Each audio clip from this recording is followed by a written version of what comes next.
Amerika dan Israel murka.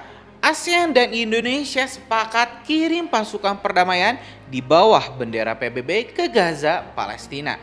Hal ini teman-teman semua telah diungkapkan salah satunya oleh Menteri Pertahanan asal Malaysia, Muhammad Hassan, yang mengatakan bahwa ASEAN sepakat akan mengirimkan pasukan perdamaiannya di bawah panji PBB atau di bawah mandat PBB. Rencana pengiriman pasukan perdamaian dari ASEAN, dari negara-negara ASEAN ini tentu membuat Amerika Serikat dan Israel tak bisa lagi duduk dengan santai.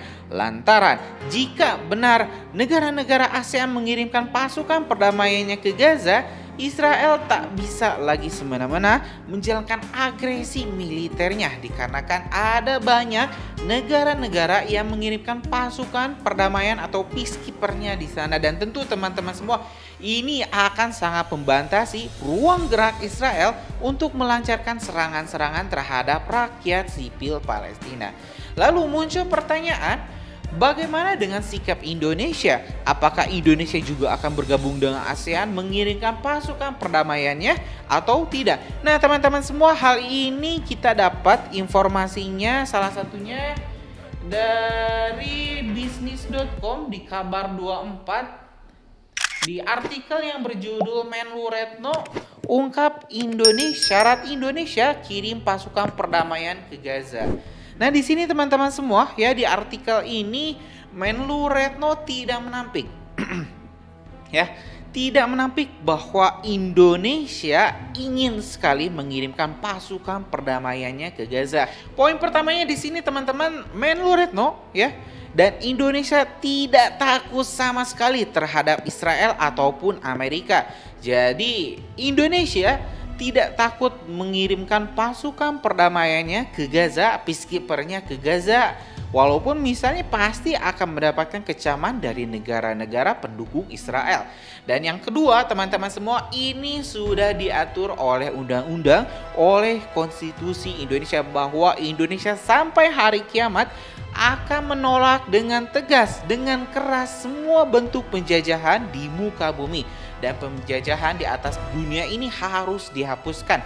Itu poin kedua. Dan yang poin yang ketiga teman-teman semua, Indonesia akan mengirim pasukan perdamaian ini dengan syarat telah mendapatkan lampu hijau atau mandat dari PBB. Nah tentu teman-teman semua, mandat PBB ini akan diberikan setelah DKPBB, Dewan Keamanan PBB setuju memberikan mandat bagi para peacekeeper, pasukan-pasukan perdamaian dunia untuk mengirimkan pasukannya ke suatu daerah konflik. Jadi di artikel ini telah dijelaskan bagaimana sikap Indonesia yang sangat ingin mengirimkan pasukan perdamaiannya ke Gaza. Yang kedua, bagaimana undang-undang pun telah mengamanatkan bahwa Indonesia harus berperan aktif untuk menjaga perdamaian dunia. Dan yang ketiga adalah syarat bagi Indonesia untuk mengirim pasukan perdamaiannya ke Gaza. Nah teman-teman semua, ngomong-ngomong tentang pasukan perdamaian, kita tahu ya, Libanon, Israel, perbatasan Libanon dan Israel itu makin memanas. Kendati pun markas pasukan perdamaian PBB di Libanon dalam kondisi siaga 1, red alert ya. Tapi di sini pemerintah Indonesia belum ada rencana untuk melakukan withdraw atau menarik pasukan perdamaian Indonesia yang berjumlah kurang lebih 1.200 pasukan dari Lebanon. Hal ini tentu teman-teman semua membuat peran Indonesia di pasukan perdamaian Lebanon sangatlah sentral, karena hampir 1.200 pasukan Indonesia bergabung menjadi pasukan UNIFIL, United Interim Force in Lebanon, untuk menjaga kestabilan kawasan. Nah teman-teman, ini saya dapatkan ya, statement ini saya dapatkan di artikel yang berasal dari RRI ya, Radio Republik Indonesia, di artikel yang berjudul Indonesia akan tetap pertahankan kontingen Garuda TNI di Lebanon. Nah di sini saya sudah barusan menjelaskan bahwa Menteri Pertahanan Prabowo Subianto menjelaskan belum akan menarik pasukan Indonesia di kontingen perdamaian Lebanon.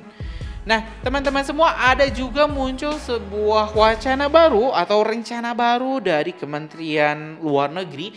Kalau barusan kita mendapatkan informasi dari Kemenhan bahwa Indonesia akan tetap mempertahankan pasukannya di Lebanon, ya.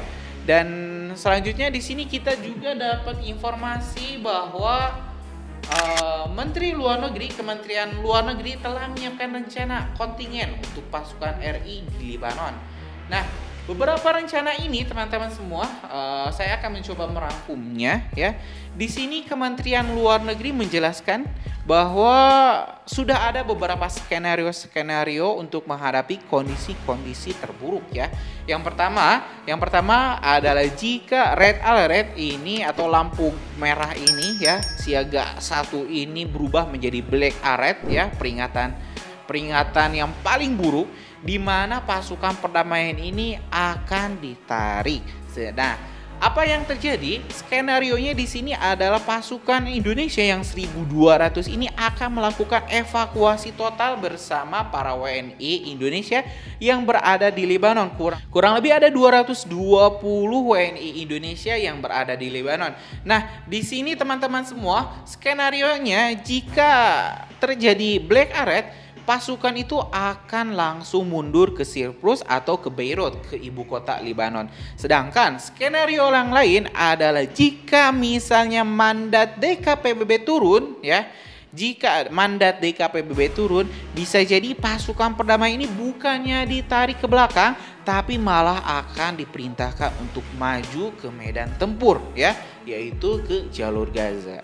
Jadi di artikel ini menjelaskan beberapa skenario-skenario, ya, yang mungkin bisa diterapkan di lapangan jika kondisinya berubah-ubah. Karena memang kondisi di lapangan ini tidak bisa kita ukur, tidak bisa diprediksi, ya. Dan juga Kementerian Luar Negeri memang harus membuat beberapa skenario atau rencana-rencana bagi pasukan perdamaian. Karena di sini teman-teman semua, Indonesia adalah salah satu negara yang mengirimkan pasukan perdamaian terbanyak, hampir 1.200 personil. Jadi 1.200 personil ini disebut menjadi salah satu pasukan terbanyak dunia, ya. Bahkan Indonesia disebut-sebut menjadi pengirim pasukan perdamaian atau peacekeeper terbanyak ke-7 di dunia. Nah, itu teman-teman semua informasinya.